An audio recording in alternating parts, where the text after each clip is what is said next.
On August 26, 2024, a phone rang at the Las Vegas Metropolitan Police Department. It was a lab in Texas.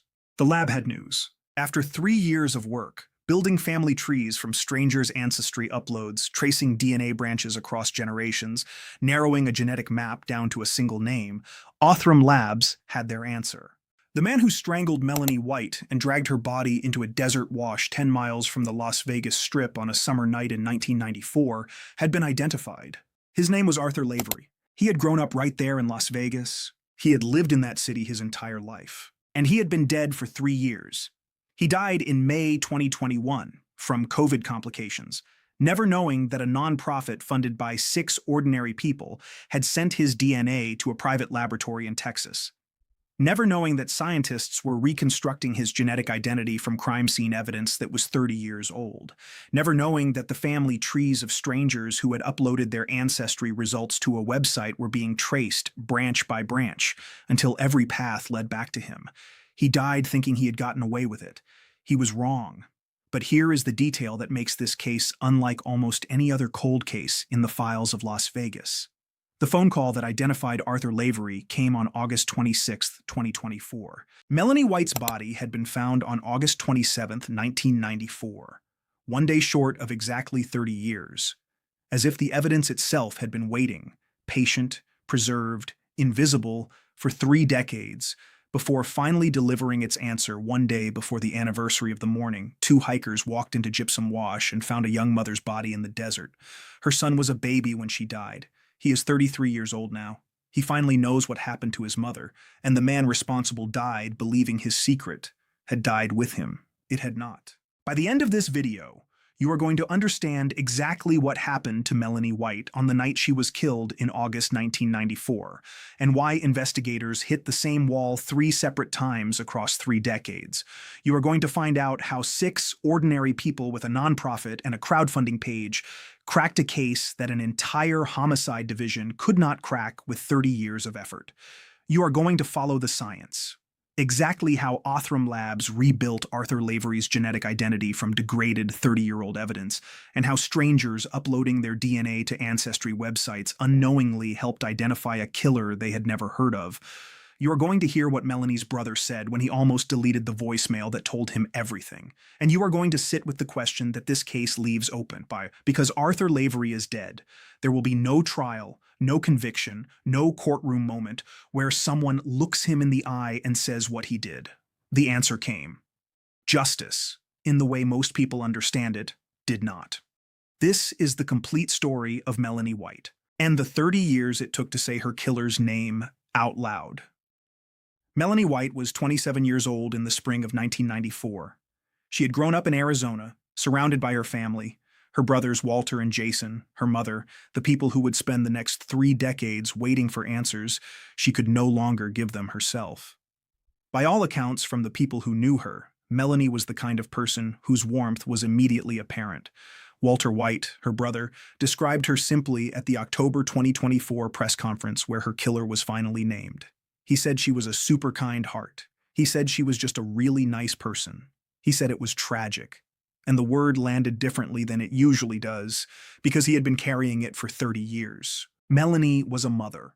Her son was a baby in 1994, born into a life that was about to be defined by an absence he was too young to understand.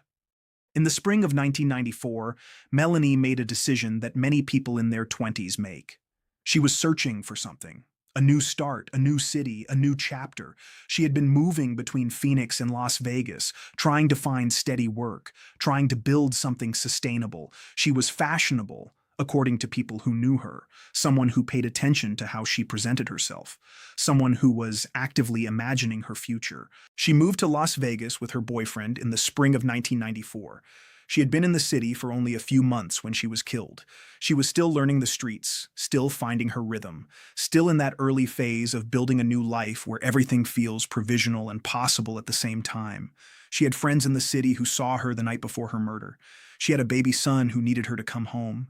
She had a mother in Arizona who would later be, in Walter's words, absolutely destroyed by what happened, a devastation so complete that it never fully healed in the 30 years she spent not knowing who had taken her daughter. Melonie White was not a cold case file. She was a person. And on a summer night in August 1994, someone ended her life and left her in the desert as if she were nothing. August 27th, 1994, early morning, Lake Mead Boulevard.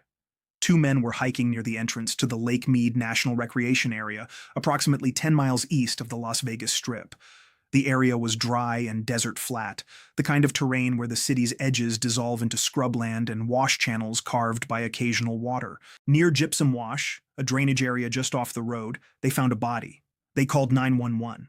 Las Vegas Metropolitan Police responded immediately. What investigators found when they arrived told them several things before any forensic analysis had been conducted. The body had been placed there deliberately. The physical evidence at the scene indicated she had been dragged, pulled from a vehicle, and deposited in the wash. She had not died there. She had been brought there after her death. The Clark County Coroner's Office officially identified the victim the following day. Melonie White, 27 years old. The cause of death was homicide, strangulation with a ligature, combined with blunt force trauma to the head. Two separate methods of violence applied to one person with a deliberateness that told investigators this was not an accident, not a moment of sudden rage, but something sustained and purposeful. The LVMPD homicide section took over the investigation. Detectives worked the case hard in those first weeks and months, the critical window when evidence is freshest and witnesses' memories are sharpest. They received tips from the community. They followed multiple leads. They investigated Melonie's last known whereabouts. They spoke to the friends who had seen her the night before she was killed. None of it led to a suspect. The case went cold. Melonie White's file moved from active investigation to the cold case section, where it would sit for the next 16 years, while her family waited and her son grew up without her. In May 2010, the LVMPD homicide cold case detectives pulled Melonie's file for a formal review. This was not a full reinvestigation. It was a systematic look at older unsolved cases through the lens of what had become available since 1994, specifically DNA technology that had not existed or had not been advanced enough to be useful when the original investigation ran out of leads. Detectives sent evidence from the crime scene for additional forensic testing. The result was significant. A DNA profile was successfully extracted, genetic material from the crime scene that identified an unknown male suspect. That profile was entered into CODIS, the Combined DNA Index System, the national law enforcement DNA database that allows agencies across the country to compare profiles against each other. When a profile is loaded into CODIS, it is automatically compared against millions of other profiles in the system. If there is a match, a convicted offender, someone arrested and swabbed, another crime scene sample from elsewhere, the system flags it. There was no match. Arthur Lavery had never provided a DNA sample to law enforcement in a way that reached CODIS. His prior battery arrest in Las Vegas had not resulted in a DNA profile being entered into the national system. The 2010 review hit the same wall the 1994 investigation had hit. The case went back into the cold case files. Another decade passed. Melonie's son turned 20, then 25, then 29. In 2021, the LVMPD cold case detectives made another attempt. They still had the DNA profile from 2010. The evidence was preserved, but standard testing in CODIS had not delivered a match in 11 years, and there was no particular reason to believe a new CODIS search would produce a different result. What had changed since 2010 was the technology available outside of traditional law enforcement databases. Forensic genetic genealogy, a method that had cracked the Golden State Killer case in 2018 and was rapidly becoming the most powerful tool available for cold cases with unknown suspects, operated on a completely different principle than CODIS. Instead of matching a suspect's DNA against a database of known offenders, genetic genealogy used ancestry databases populated by ordinary people who had submitted their DNA recreationally to find relatives, to discover their ethnic heritage, to connect with family members they had never known. The technique was powerful precisely because of how widely consumer DNA testing had spread. Millions of people had uploaded their genetic profiles to sites like GED Match, 23andMe, and Ancestry DNA. None of them had necessarily done it thinking about cold cases. Many of them had done it out of curiosity for a birthday gift, because a friend recommended it. But every profile uploaded was a potential thread in a genealogical map. And if a killer's DNA from a crime scene could be converted into a compatible format and uploaded into one of those databases, the system could find relatives, not the killer directly in most cases, but cousins, second cousins, People who shared segments of DNA with the unknown suspect, whose family trees could then be built out and traced until the branches converged on one person. The detectives knew what needed to happen. They needed a lab that specialized in this. And they needed funding because the cost of forensic genetic genealogy, forensic-grade genome sequencing, the advanced sequencing required to build a usable genetic profile from degraded 30-year-old evidence, was significant, more than the cold case budget could absorb on its own. That is where 6 ordinary people changed everything. The Vegas Justice League was founded in 2020 by entrepreneur Justin Wu. The premise was simple, and the ambition was enormous. Cold cases in Las Vegas, and eventually across the country, were going unsolved not because the evidence did not exist, but because the specialized testing required to use that evidence cost money that law enforcement agencies did not have in their cold case budgets. Forensic genetic genealogy could cost thousands of dollars per case. Labs like Othram, a private DNA laboratory in the Woodlands, Texas, built specifically for law enforcement forensic work, were doing things no conventional crime lab could do. They could extract genetic profiles from evidence samples so degraded, so small, so contaminated that standard testing had declared them unusable, but they charged for the service. And cold case units, working with limited resources on cases that, by definition, had no active leads and no immediate urgency, were not always able to allocate those funds. The Vegas Justice League filled that gap. 6 members. Community donations. A focused mission. They identified cold cases, murder cases, cases with preserved biological evidence, cases where the victim's family was still waiting, and they raised the money to send those cases to labs like Othram. Melonie White's case was one of the first they selected. In 2021, funded by the Vegas Justice League, the LVMPD submitted the DNA evidence to Othram Labs in Texas. Then they waited. Inside Othram's laboratory in the Woodlands, scientists began the process of forensic-grade genome sequencing on the evidence submitted from Melonie White's 1994 murder. Standard DNA testing looks at specific markers, particular locations in the genome that vary between individuals. It is fast, relatively inexpensive, and effective when the evidence is high quality and when a suspect is already in a database. What Othram does is different. Forensic-grade genome sequencing reads vastly more of the genome, billions of base pairs rather than the dozens of markers used in conventional testing. This means that even when evidence is degraded, contaminated, or extremely small in quantity, the scientists can extract enough genetic information to build a profile that is useful for genealogical comparison. From the 30-year-old crime scene evidence, Othram built a complete DNA profile of the unknown male suspect. That profile was then converted into the format used by consumer genealogy databases and uploaded to GEDmatch, the platform where millions of people have deposited their own ancestry results. Othram's forensic genetic genealogy team began the search. The system returned results, not the killer himself, who had never submitted his DNA to any ancestry platform, but distant relatives, people who shared identifiable segments of DNA with the unknown suspect. Cousins, people several branches removed from the man who had killed Melonie White, who had submitted their DNA for entirely innocent reasons and had no idea their profiles were now being used to trace a 30-year-old murder. The genealogy team built family trees.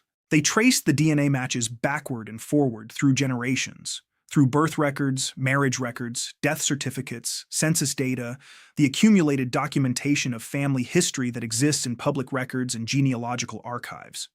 Branch by branch, the tree narrowed. The leads came back to the LVMPD detectives. Investigators conducted comparison DNA testing with members of the extended family the genealogy team had identified, collecting samples from relatives whose genetic proximity to the unknown suspect confirmed they were getting closer. 3 years after the evidence was submitted to Othram, the family tree had been traced to one man. Arthur Joseph Lavery, born September 7, 1955, raised in Las Vegas, 38 years old in August 1994, when Melonie White's body was found in Gypsum Wash. On August 26, 2024, Othram contacted the Las Vegas Metropolitan Police Department. They had their suspect. The investigators who had worked this case, who had inherited it from detectives who had retired, who had submitted evidence in 2021 and waited 3 years for an answer, learned the name of the man who had killed Melonie White. And then they learned something else. Arthur Lavery had died in May 2021, 3 months after investigators sent his DNA to Othram. 3 months after the process that would identify him had already begun. A process he had no knowledge of, running quietly in a Texas laboratory while he lived out the last months of his life in Las Vegas. He died from complications related to COVID-19.